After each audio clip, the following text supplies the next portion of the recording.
तो आज हम लोग जिस बीमारी के बारे में डिस्कस करने वाले हैं वो है ट्यूबरकुलोसिस। ट्यूबरकुलोसिस एक जानलेवा संक्रामक बीमारी है जो कि माइकोबैक्टीरियम ट्यूबरकुलोसिस नाम के बैक्टीरिया से होती है।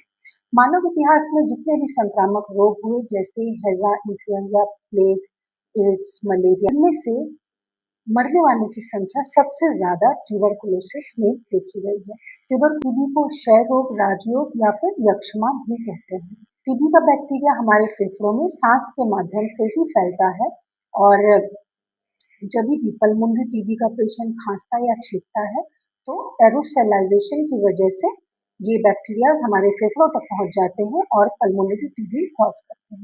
टीबी का बैक्टीरिया जब हमारे शरीर में पहुंचता है तो करीबन 90% लोगों में इम्यून सिस्टम ठीक होने की वजह से इनका मल्टीप्लिकेशन रुक जाता है और ये टीबी एक्टिव टीबी कॉज नहीं करते हैं। लेकिन कभी भी जब शरीर की इम्यूनिटी कम होती है बीमारी के समय तो ये बैक्टीरिया एक्टिव टीबी में कन्वर्ट हो जाते हैं।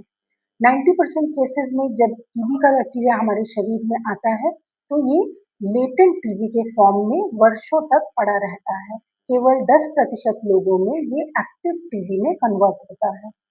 ऑक्सीजन की एक्सेस के कारण फेफड़े जो होते हैं वो सबसे कॉमनेस्ट साइट होते हैं पल्मोनरी टीबी, जिसके साइट्स होते हैं brain, lymph nodes, pleura, bones and joints, genito-urinary tuberculosis. ये सब कॉमनेस्ट जगह है जहाँ पे एक्स्ट्रा पल्मोनरी ट्यूबरकुलोसिस होती है।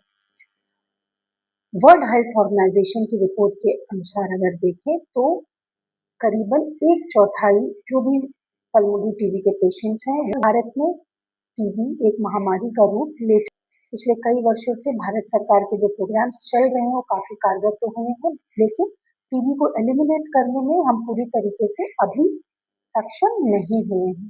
तो और हम प्रयासरत हैं कि टीबी के लिए हम जल्द से जल्द टीबी से छुटकारा पा